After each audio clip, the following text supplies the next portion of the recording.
Voilà mes amis, on se retrouve une fois de plus avec Monsieur Ababou et malheureusement aujourd'hui c'est Yom HaZikaron. Et pourquoi on fait le cours mardi? Parce que mercredi c'est Yom Ha'atzmaut et donc on fait le cours aujourd'hui mardi. Yom HaZikaron, c'est-à-dire la mort de milliers de soldats depuis la création de l'État d'Israël. Et ils ont rajouté aussi tous les attentats qu'il y a eu. Il y en a eu un hier. Et bon, enfin, je préfère ne pas parler parce que je suis tellement brisé par tous les attentats qu'il y a tous les jours et notre gouvernement ne fait strictement rien. Mais bon, c'est pas grave. Je peux me permettre d'intervenir? Oui. Chaim, oui. Je vais intervenir. Oui. Nous sommes arrivés aujourd'hui au chiffre à peu près Oui. de 24 600 morts décédés en Israël.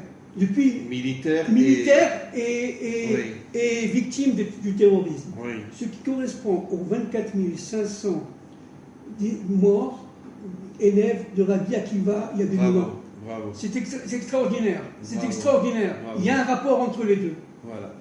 Je voulais juste rajouter que nous fêtons demain, enfin ce soir, les 75 ans de l'État d'Israël.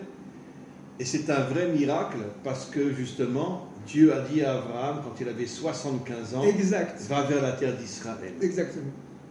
Et d'ailleurs, si on fait 75, 7 et 5, 12.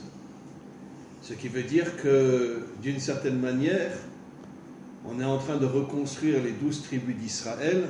Exactement. Et je voulais rajouter que la guerre de Gog, puisqu'on va parler de la guerre de Gog aujourd'hui, sera la dernière guerre mondiale. Gog ne veut pas seulement attaquer Israël, il veut attaquer aussi tous les Bnei Adam partout dans le monde pour empêcher l'unité entre Israël et les 70 nations adamiques. D'ailleurs, la Shoah s'est terminée en 1945, 19 Gematria Ève, 45 Gematria Adam.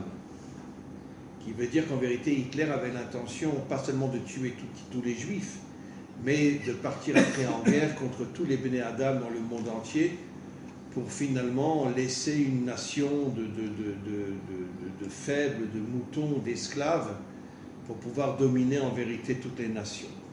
Ça ne s'est bien sûr pas produit. Israël s'est créé en 1948, c'est-à-dire on prend 1945, Adam et Ève qui ont donné les 70 nations, et après on rajoute 3, Avraham, Yitzhak et Yaakov, les fondateurs d'Israël, pour qu'il y ait l'unité justement entre Israël et les 70 nations adamiques. Ce qui ne s'est pas encore vraiment produit, bien que vous et moi, on essaye véritablement d'avoir des liens inimaginables avec les 70 nations adamiques. J'ai d'ailleurs fait la semaine dernière un cours avec un couple musulman exceptionnel, extraordinaire, et des gens qui vivent dans la capitale de la Bretagne, comment s'appelle-t-elle? Lorient? Non, Reims, je crois, je sais pas. Reims, c'est pas la Bretagne. Non, c'est pas bon, enfin bon, bref. Et Rennes, je crois, bon, je sais Rennes, pas. Saint-Nazaire? Oui, je sais pas. Bon, en tout cas, des gens absolument exceptionnels qui ont un amour énorme pour Israël. Et des descendants d'Ishmaël, des vrais descendants d'Ishmaël. En tous les cas, donc, je voudrais juste conclure, avant de laisser la parole à monsieur Ababou, que en vérité, la guerre de Gog sera la dernière guerre, et le Mashiach va se dévoiler pendant, justement, la guerre de Gog, et Gog va vouloir détruire Yerushalayim, parce que Gog sait que Yerushalayim deviendra la capitale spirituelle de l'humanité tout entière, avec le troisième temple.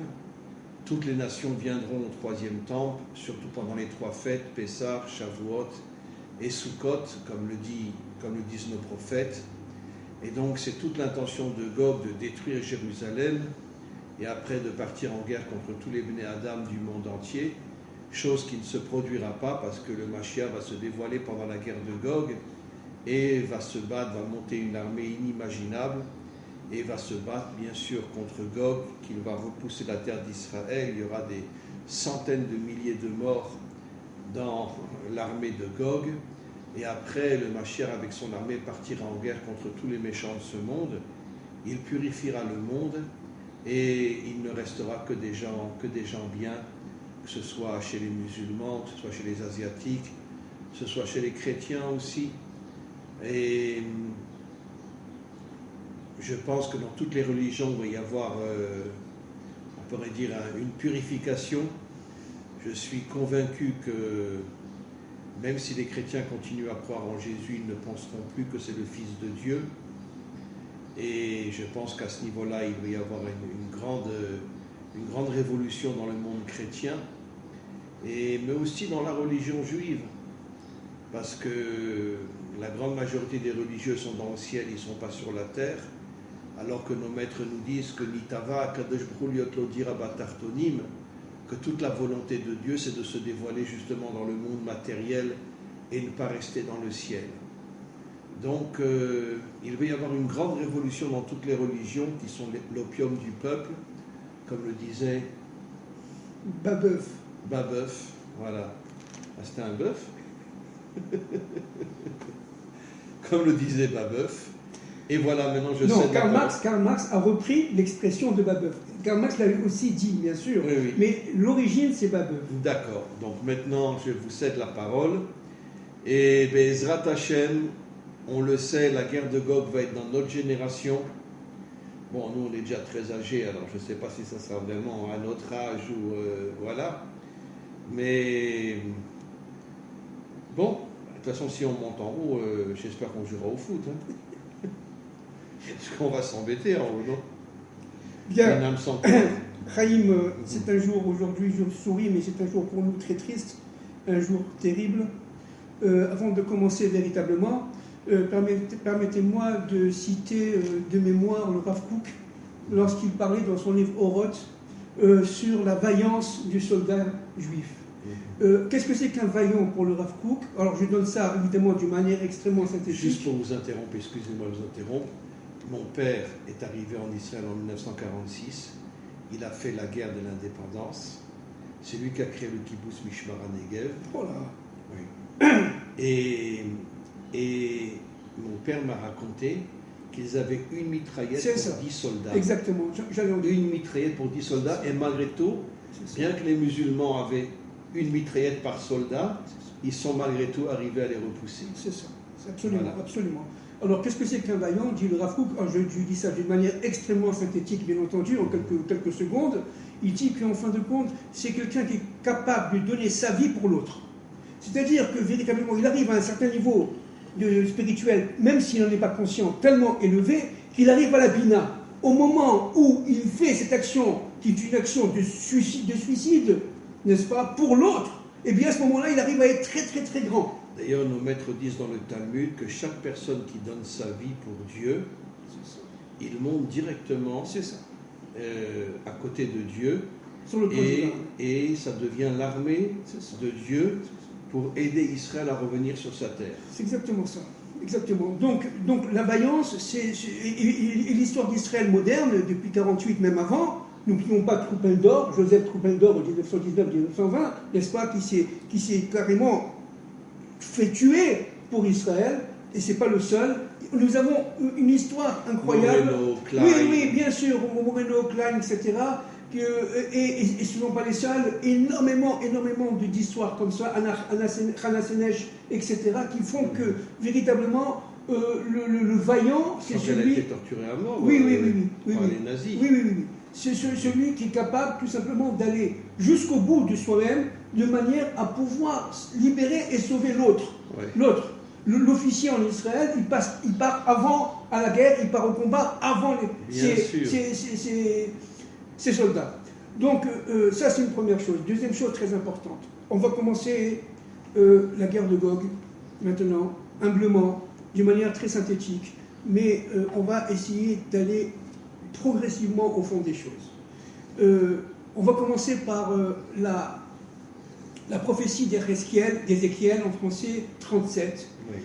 Au chapitre 37. Chapitre 37, et qui annonce le chapitre 38 et le chapitre 39. Bien sûr. Les 3 chapitres se suivent, 37, 38, 39, et le prophète Ézéchiel parle de Gog et Magog au chapitre 38 et 39, pas au chapitre 37. Mais pourquoi on commence par le chapitre 37? Et là, je vais me permettre de vous demander quelques minutes pour pouvoir expliquer cela. Bien sûr. Alors, je vais prendre au chapitre 37, n'est-ce pas, quelques morceaux, quelques passous, quelques psukim, quelques paragraphes, notamment le paragraphe 12.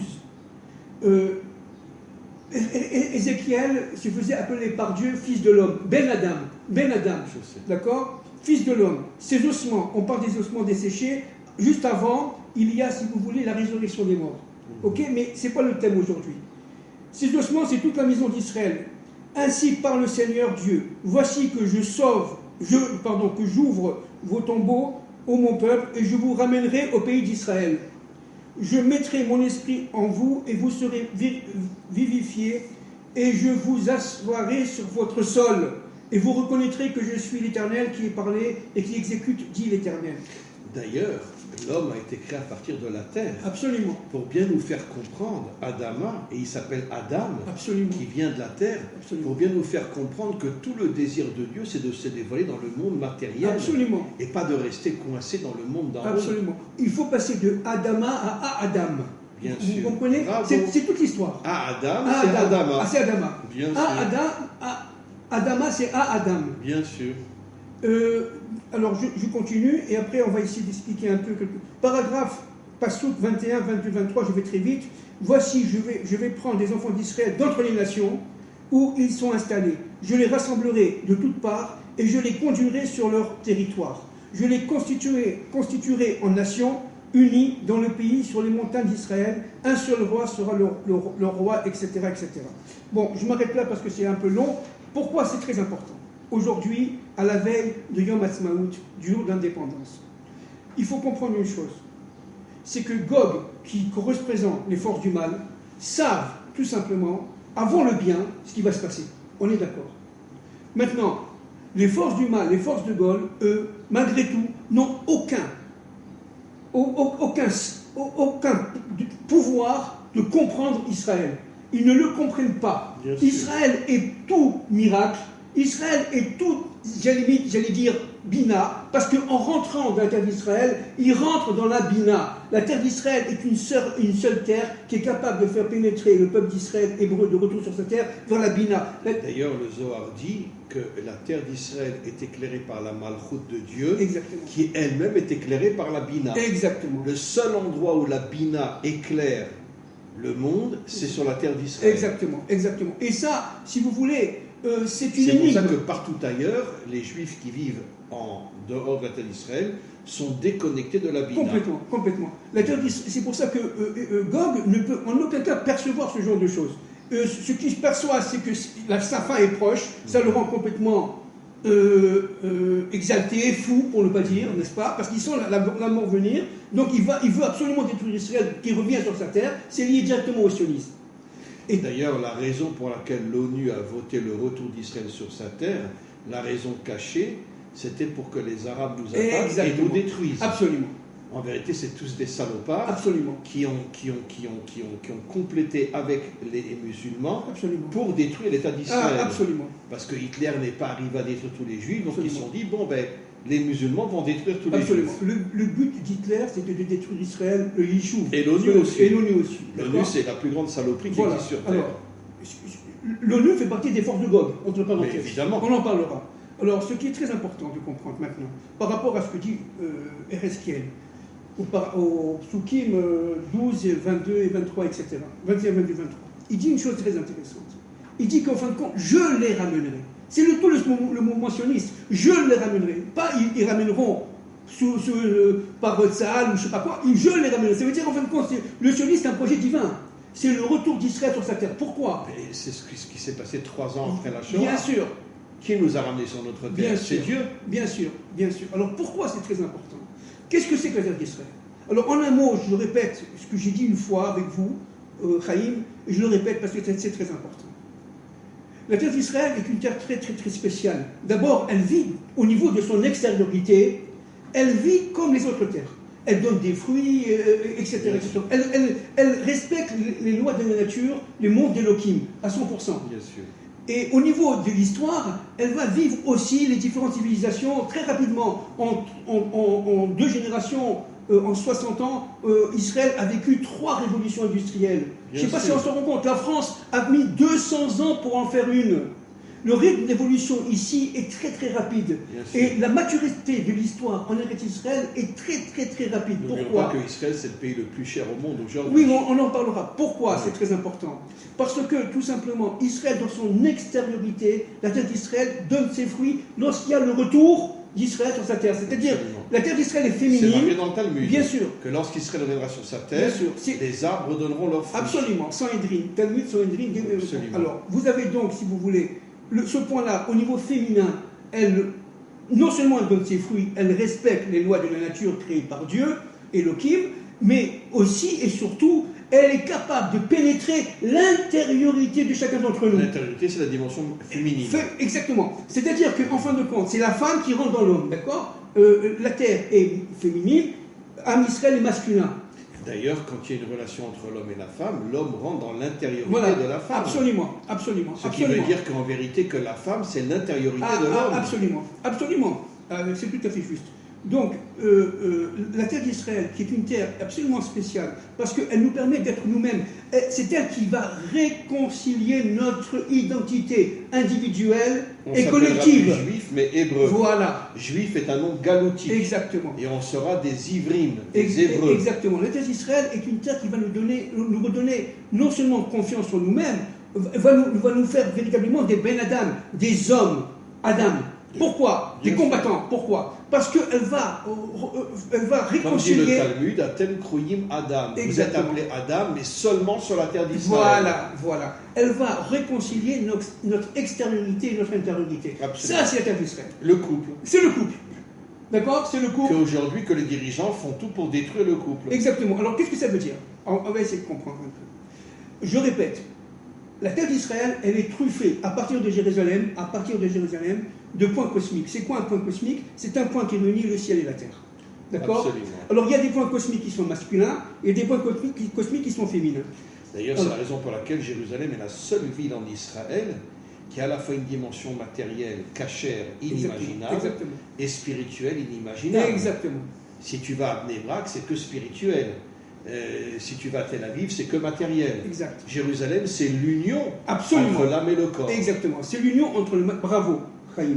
L'union entre le matériel et le spirituel. Entre l'homme et la femme. Entre l'épouse et l'époux. Quel bonheur qu'on vit à Jérusalem. Ah bah oui. C'est absolument incroyable. Ah oui. C'est absolument incroyable. Alors donc, qu'est-ce que c'est que Jérusalem? Jérusalem, ce sont des points cosmiques, je vous répète. Je prends un exemple. Si je suis plus homme que femme, parce qu'on est tous féminins et masculins, si je suis moi, Fabien, plus homme que femme, et je vais dans un point qui est féminin, à partir de ce moment-là, je vais devenir prophète. Au temps du Mashiach, pas maintenant, je vais devenir prophète à Jérusalem. Qu'est-ce que ça veut dire prophète? Ça veut dire que je réunis mon extériorité et mon intériorité, et à partir de ce moment-là, je deviens un chaliar, c'est-à-dire un envoyé à partir de Dieu pour les nations. Absolument. Vous comprenez? C'est-à-dire qu'à partir de Jérusalem... réveiller les Bnei Adam. Exactement. Je vais commencer à réveiller... Bien qu'il y ait un réveil énorme aujourd'hui au niveau des Bnei Adam. Mais parce que nous sommes... Pourquoi? Parce que vous êtes un acteur moteur, majeur. Il faut dire la vérité, vous n'êtes pas le seul. On n'est pas les seuls, bien entendu, il y en a beaucoup. Mais parmi tous ces gens-là qui essaient, comme le Rav Cherki, etc., on en parlera tout à l'heure, qui essaient de réveiller, eh bien, je pense que le Rav Chaim Dinovitz est un qui a effectivement un des moteurs du réveil. C'est pas le seul, bien sûr, c'est pas le seul. Mais c'est un des moteurs du réveil. Pourquoi c'est très important? Et je dis ça de manière très très humble. Parce qu'en fin de compte, tout le travail, c'est de réveiller le Or Aganus des nations. C'est-à-dire la lumière intérieure. La lumière cachée dans les nations adamiques. Dans les nations adamiques. N'est-ce pas? Mais on ne peut le faire qu'à partir de Jérusalem. Parce que Jérusalem, c'est lié. Et c'est pour ça qu'on dit qu'Israël, c'est la lumière des nations. Absolument. Pourquoi la lumière des nations? Absolument. C'est pour réveiller la lumière cachée à l'intérieur des nations. C'est exactement ça. C'est-à-dire qu'en fin de compte, Jérusalem, qu'est-ce que c'est? C'est la ville de Tiferet. C'est la ville qui est l'union des contraires. Ce qui se passe pendant le moment de la délivrance. La délivrance. Absolument. C'est ce qui se passera au moment de la délivrance. L'unité entre les peuples. Voilà. Mais pour cela, il faut les forces de Yosef. Vous comprenez? Les forces de Yosef qui est les forces du Yesod. Voilà, qui vont faire pénétrer carrément toutes ces forces dans la Malchoute, dans notre monde. Bravo. Et le Yesod qui rentre dans la Malchoute. Exactement. C'est-à-dire en vérité l'union entre l'homme et la femme. Et qu'est-ce que c'est que le Yesod qui rentre dans la Malchoute? C'est le troisième temple. Bravo. Vous comprenez? Bravo. Donc c'est le Mashiach ben Yosef et le Mashiach ben David. Bravo. Vous comprenez? Mashiach ben David c'est la Malchoute, Mashiach ben Yosef. Mashiach ben Yosef est masculin, Mashiach ben David est féminin. Absolument. Comme le dit le Zohar, que David avait une âme féminine. Absolument. Donc, nous sommes en plein sionisme. Alors, ce qui est complètement inintelligible pour Gog, incompréhensible pour Gog, c'est qu'en fin de compte, tout ce qu'il essaie de faire pour détruire Israël jusqu'à l'arrivée du Mashiach est mené à un échec. Il n'arrive pas. Il a essayé. Vous voulez que je vous donne Est-ce qu'elle dit qu'il y aura une guerre entre les Perses et oui, attendez, on n'en est pas là encore. Oui. On n'en est pas là. On est là, si vous voulez, je vais en parler, avec votre accord. On n'en est pas là.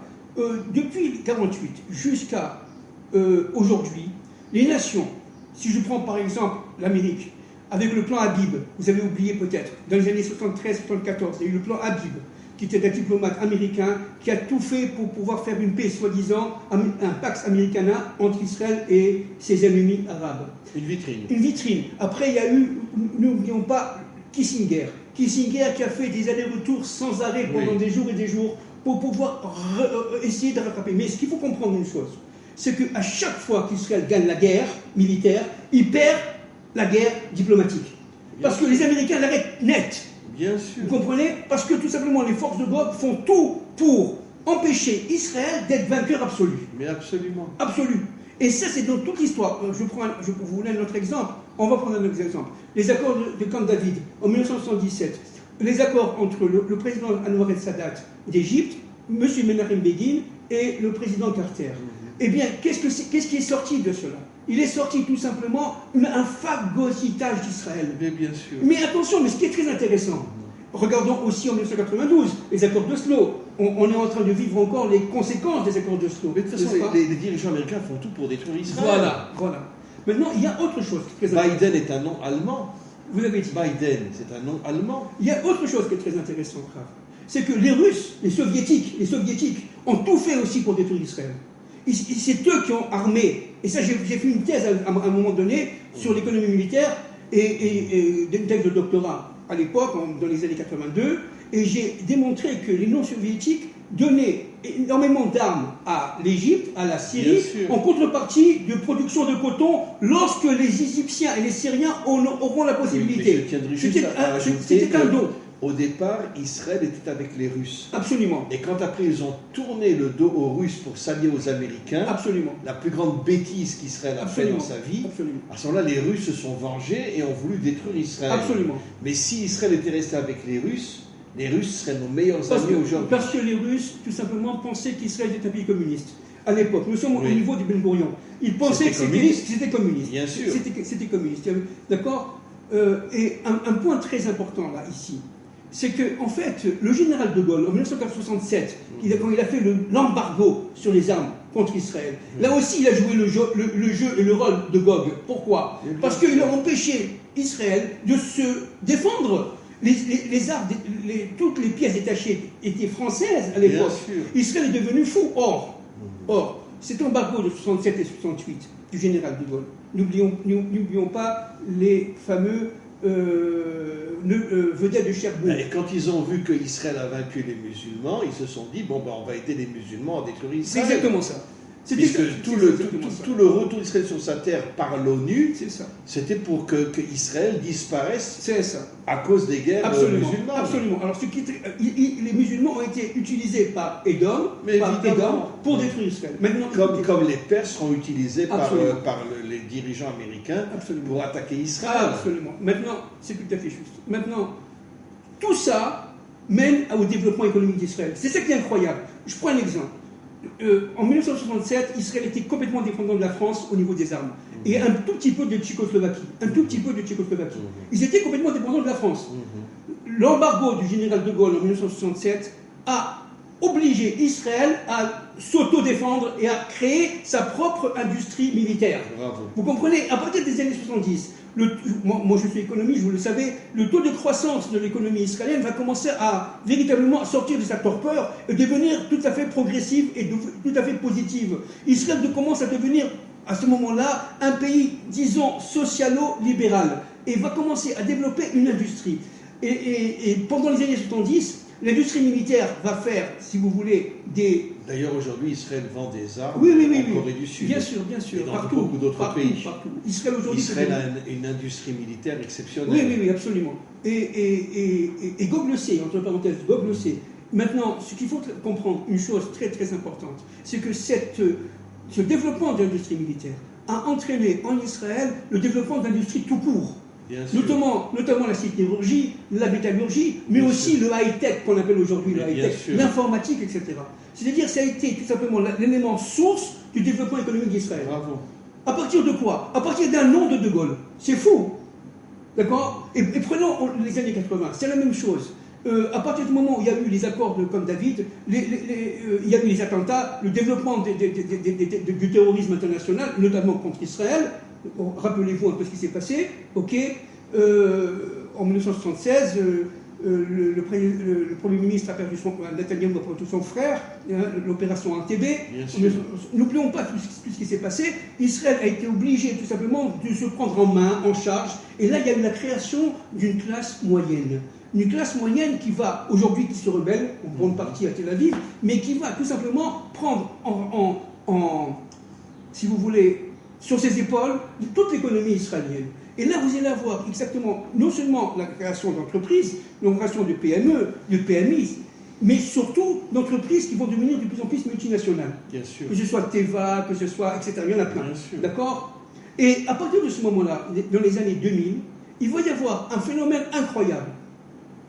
L'apparition d'une superpuissance informatique d'abord, et après, aujourd'hui, une superpuissance high-tech. C'est-à-dire qu'en fin de compte, Gog, les nations, ne comprennent rien. Ils ont, chaque fois qu'ils essaient de détruire Israël, en fin de compte, ils le solidifient, ils le renforcent. Et aujourd'hui, on arrive à un point tel, et c'est pour ça que Gog va attaquer, où véritablement, Gog comprend qu'Israël devient incontrôlable. Et à partir de ce moment-là, alors il va dire j'essaie le tout pour le tout. Vous comprenez? Est-ce que vous me permettez de citer un de mes maîtres, le Rav Uri Cherki, dont son livre, bon, il est très difficilement, on ne peut pas l'acquérir parce qu'il y en a très très peu, il l'a sorti très très peu. Le Rav Uri Cherki a écrit Jérusalem de la division à l'unité, d'accord? Et oui, c'est vrai qu'aujourd'hui, Jérusalem est complètement divisée. Alors, regarde, parce que les Ashkenazim, c'est tous des sectes. Alors, regarde ce que dit. La droite, la gauche, les milieux religieux, etc. Regardez ce que dit. Sauf les Sfaradim. Regardez ce que dit, s'il vous plaît. Regardez ce que dit Chaim, le Rav Cherki. Tout ça, c'est tiré évidemment du Rav Kook, du Harizal, de Rabbi Shimon Bar Yochai et de son maître qui était Manitou, le Rav Ashkenazi. Il était aussi mon maître. Regardez ce qu'il dit, le Rav Uri Cherki. La première guerre de Gog et Magog a déjà eu lieu. Vous savez que la guerre de Gog et Magog, selon le Rav Wasserman, c'est 14-18. 14-18, après 39-45. Et aujourd'hui. Et la dernière guerre en Israël. Aujourd'hui, d'accord, en Israël. Maintenant, que dit le Rav Cherki? Très intéressant. Il dit que dans cette troisième phase de Gog et Magog, il y a encore 3 phases. Il y a 3 phases, il y a 3 sous-phases à la troisième phase. Vous comprenez, il y a 3 petites phases à cette phase. La première phase, regardez, elle se situe au niveau de la prise de Jérusalem en 48. Jérusalem a été divisée, séparée, exactement comme dit d'ailleurs le prophète Zacharia 13. Hein, d'accord, les populations ont été obligées de fuir et la ville a été séparée en 2. 48. Regardez, la deuxième phase, c'est 67. En 67, il y a eu... Voilà, exactement. Enfin, on reprend rien du tout, parce qu'en vérité, si un juif se promène dans les quartiers arabes, il est exécuté. Parce que c'est pas encore tout à fait la fin. Regardez ce qu'il dit. Donc, il dit que la libération de l'ensemble d'Israël en 67 correspond à la guerre à la guerre des 6 jours de 67. C'est le troisième point. Mais cette guerre-là, elle n'a pas été, si vous voulez, finale. Parce que nous sommes aujourd'hui encore aux prises avec tout simplement nos ennemis. Évidemment, de toute façon, regardez le nombre de musulmans qui se promènent dans la partie israélienne, mais si un Israélien va dans la partie musulmane, il risque de se faire exécuter. Ah oui, absolument. Ça veut dire que les Israéliens ne font rien aux musulmans, alors que c'est le contraire, ils nous décapitent. Alors regardez ce que dit le Rav Cherki, c'est très intéressant. Quant à la troisième guerre, la première guerre c'était, je répète, 48, la deuxième guerre 67, la troisième guerre c'est maintenant, mais voilà ce qu'il dit, d'après le Midrash. Regardez ce qu'il dit le Rav Cherki. Ce sera essentiellement une guerre diplomatique autour de Jérusalem. Les sages trouvent plusieurs allusions dans les versets de la Bible qui confirment la nature des 3 guerres de Gog et Magog, et notamment 3 versets qui se situent dans les Tehillim. Alors je ne veux pas le lire parce que c'est très long, mais qu'est-ce qu'il dit en fait? Il dit qu'en fin de compte, tout ce qui se passe avec l'ONU, tout ce qui se passe depuis des années pour séparer Jérusalem, pour diviser Jérusalem, d'accord, pour effectivement empêcher Jérusalem d'être unifiée. Mais ils font tout pour que la partie est de Jérusalem devienne la capitale des musulmans. Voilà. Pourquoi? Parce que si Jérusalem... Quand je parle des musulmans, je ne parle pas des descendants d'Ishmaël. Bien sûr. Je parle de tous les infiltrés qu'il y a dans le monde musulman. Pourquoi tout ça? Parce que si Jérusalem est réunifiée, automatiquement c'est la Géoula, c'est la libération. C'est tout simplement la Torah de la délivrance qui va sortir. Et évidemment, les forces de Gog n'en veulent pas. Alors c'est très très intéressant de voir ça. Et un autre point très important, c'est que, en fait, dans le livre de Dvarim, on parle de Yeshurun. Yeshurun, d'accord? Yeshurun, regardez ce que dit le Rav Cherki.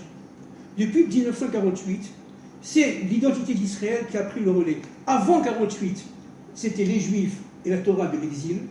1948, c'est la nationalisation, la nationalité d'Israël, la nation d'Israël. Comme l'ange de Esav va appeler Yaakov Israël. Exactement. Pour lui faire comprendre qu'en vérité, en exil, tu t'appelles Yaakov, sur ta terre, tu t'appelles Israël. Voilà. Et regardez ce qu'il dit à la page 75, regarde comme par hasard, 75, regardez, 75 ans d'Israël, page 75, regardez. L'objet de la troisième guerre de Gog et Magog, ça veut dire celle qu'on vit aujourd'hui, qui nous oppose au monde, une nouvelle identité est en formation. L'identité Yeshurun, qui doit réunir dans une même synthèse le religieux, le national et l'universel. Bravo. C'est exactement ça. C'est exactement ça. C'est exactement ça. Ça veut dire l'unité entre Israël et les nations, l'unité à l'intérieur d'Israël, c'est-à-dire l'unité à l'intérieur d'Israël, c'est-à-dire en vérité l'union entre l'âme et le corps. Exactement. Ce qui aujourd'hui n'existe pas. Exactement. Voilà. Yeshurun est le nom donné au patriarche Yaakov, Israël, dans les derniers passages de la Torah, à la fin de la prophète Karim, et qui représente Israël en tant que foyer de l'universel humain. Ça ne peut pas être plus clair. Ce sera Jérusalem. Ce sera Jérusalem. Bien sûr. Comme le foyer de l'universel. Yeshurun dessine dans la tradition la dimension universelle d'Israël qui doit se manifester à la fin des temps. Vous comprenez? Maintenant, un point très important là, c'est que les Rachamim disent que c'est lorsque les nations verront que Israël mettra les Tiflim, et à partir de ce moment-là, n'est-ce pas? Le Zohar dit que des centaines de milliers de laïcs, pendant la guerre de Gog, feront Teshuvah et reviendront vers Dieu. Exactement. Ils vont mettre les Tiflim. Pourquoi c'est très important les Tiflim? Parce que l'autre fois, rappelez-vous, on a dit que la lettre même était liée directement au 40, et c'était un carré. Comme le Tiflim, et la lettre même représente tout simplement les âmes d'Israël. Tandis que les Vav, l'extériorité, représente les nations. Vous vous rappelez ce qu'on avait dit? Et donc, il faut faire l'union entre les nations et Israël. Ça s'appelle Yeshurun. C'est quoi Yeshurun? Vous voyez? C'est cette force qui permet non seulement de faire en sorte qu'Israël devienne hébreu, mais en plus un hébreu universel. Bien sûr, en fait, toute la mission d'Israël, c'est l'unité dans le monde. C'est ça. Bayom Haou Yeh Hashem Echad. C'est ça. Dieu sera l'unité dans le monde. C'est ça. C'est exactement ça. Et malheureusement, aujourd'hui, 99% des religieux n'acceptent pas l'unité. Ils se pensent être le peuple élu, etc. mais on vit dans une situation catastrophique aujourd'hui. Absolument. Comme disent nos maîtres, qu'Israël va complètement tomber, Voilà. mais Yerida, Letzorer, Aliyah. Voilà. Quand on touchera le fond, il y a des centaines de milliers de juifs laïcs qui vont comprendre qu'il faut revenir vers Dieu. Vous me permettez, Chaim, Oui. de lire ce qu'a écrit, ce qu'a traduit Manitou dans la paracha à Azilou concernant la fin des temps de l'histoire. Vous allez voir, c'est exactement ce qu'on vit aujourd'hui. C'est quelque chose d'inouï. D'inouï. Regardez ce que dit le Rav Kook, Abraham Israq à Cohen Kook, sur la fin des temps de l'histoire. Regardez, je vais lire, c'est long, mais c'est très très important. Regardez par rapport à aujourd'hui. Pensez aux manifestations à Tel Aviv, etc. D'accord ? Nous sommes, par tradition, nous savons par tradition qu'une révolte spirituelle aura lieu en Eretz Israël. Et en Israël, à l'époque où les commencements de la restauration de la nation apparaîtront, l'aisance matérielle que connaîtra une partie de la nation, les classes moyennes, qui s'imaginera avoir déjà atteint en cela son objectif ultime, amoindrira sa capacité d'âme. Rav Kook. Et aujourd'hui, la majorité des Israéliens sont laïcs. Et arriveront des jours dont tu diras qu'ils ne sont point désirés. Regardez, l'exigence spirituelle s'amoindrira jusqu'à ce qu'advienne une tempête. Regardez ce qu'on fait aujourd'hui, un bouleversement. Il apparaîtra alors à l'évidence que la force d'Israël se trouve dans la sainteté.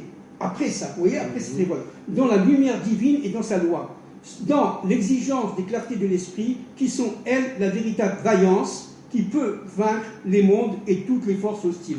Qu'est-ce que ça veut dire ? Il n'y a pas comme le Rav Kook. Voilà, vous vous Pour rendez moi, compte, le Rav Kook, c'est le plus grand maître de tous les temps. Vous vous rendez compte de ce que dit le Rav Kook, Zichrono Tzadik Libracha, il dit exactement ce qu'on vit aujourd'hui. C'est d'ailleurs la raison pour laquelle les religieux n'aiment pas le Rav Kook, parce que c'est le seul qui est dans la vraie Torah. Absolument, absolument. C'est le seul qui est dans la vraie Torah. Absolument. Et vous savez, pendant la guerre de Gog, on va commencer à parler maintenant de la guerre de Gog quelques minutes, je pense qu'il y aura encore une intervention prochaine sur la guerre de Gog vraiment. Pendant la guerre de Gog, le Erev Rav, c'est-à-dire aujourd'hui on dirait celui qui va amener Gog en Israël. Voilà, une bonne partie de ces classes moyennes, pas toutes, mais une bonne partie de ces classes moyennes. Le Zohar dit que la majorité des Israéliens, c'est du Erev Rav. Voilà, vont appeler. Ils ne sont pas juifs. Absolument. Ils n'ont pas d'âme juive. Exactement. Vont appeler au secours Gog.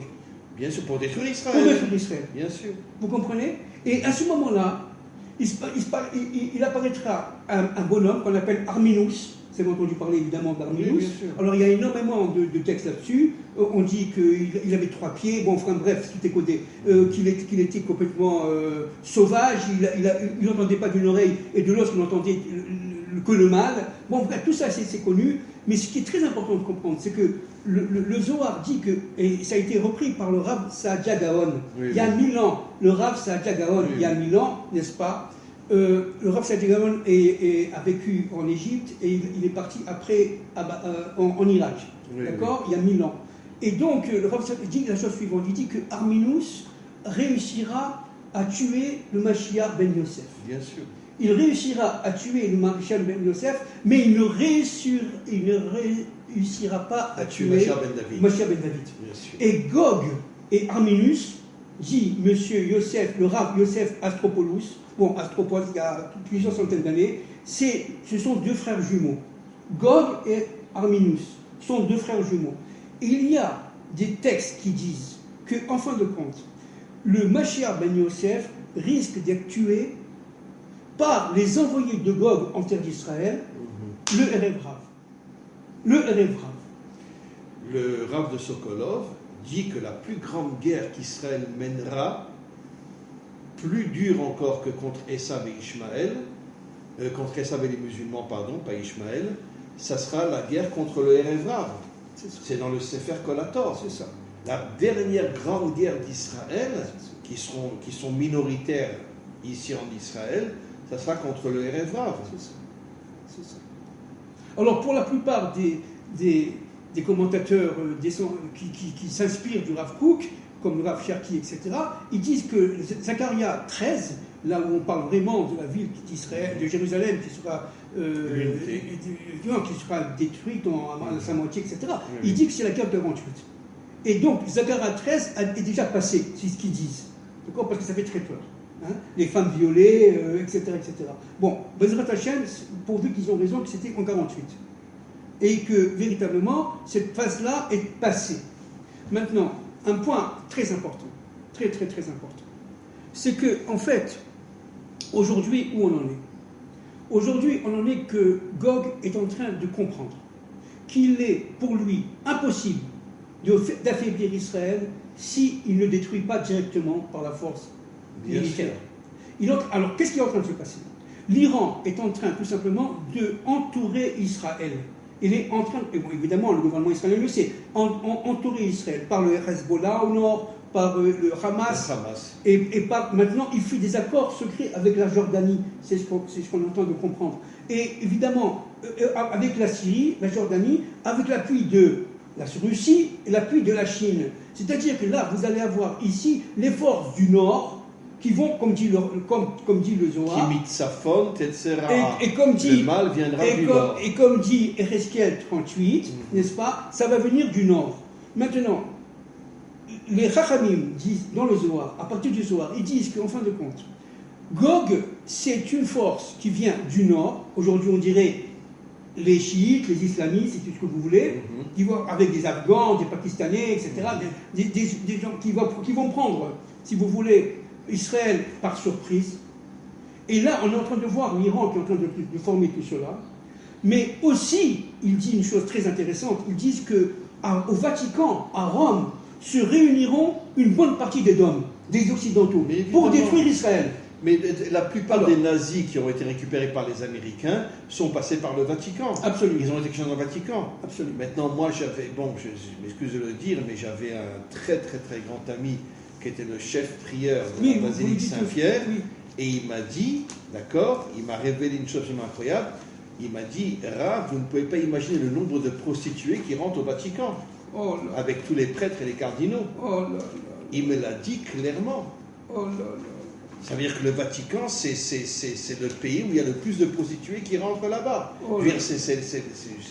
Le bâtiment où il y a le plus de prostituées qui rentrent là-bas. Alors, regardez ce que disent les Rachamim. Ils disent qu'en fin de compte, cette guerre-là va durer, ça c'est le Gaon de Vilna, et ça a été repris par le Chafetz Chaim, va durer 12 minutes.